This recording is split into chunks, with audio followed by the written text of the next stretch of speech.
തൃശൂർ ആസ്ഥാനമായി hope counselling centre എന്ന സ്ഥാപനം പ്രവർത്തനം ആരംഭിച്ചു.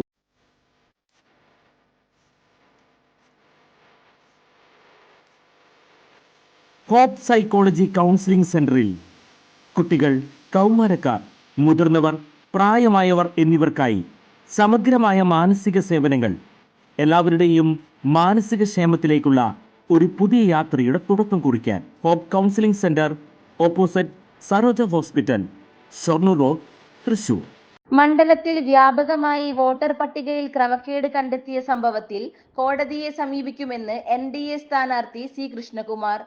ക്രമക്കേടിന് പിന്നിൽ LDFും UDFും ആണെന്നും അദ്ദേഹം ആരോപിച്ചു. തരിന്റെ വോട്ട് വാടക വീടിന്റെ മേൽവിലാസത്തിലാണെന്നും ആ വീട്ടിൽ താമസിക്കുന്നത് വേറെ ആളുകളാണെന്നും കൃഷ്ണകുമാർ ആരോപിച്ചു.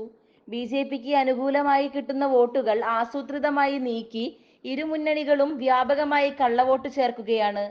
1,68,000 കള്ളവോട്ടുകൾ സംബന്ധിച്ച് കളക്ടർക്ക് പരാതി നൽകിയിട്ടും നടപടി ഉണ്ടായില്ല.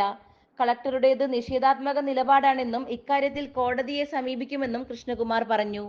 News desk anytime news. കൂടുതൽ വാർത്തകൾക്ക് ഞങ്ങളുടെ ചാനൽ സബ്സ്ക്രൈബ് ചെയ്യുക. ഫേസ്ബുക്ക് ഫോളോ അപ്പ് ചെയ്യുക.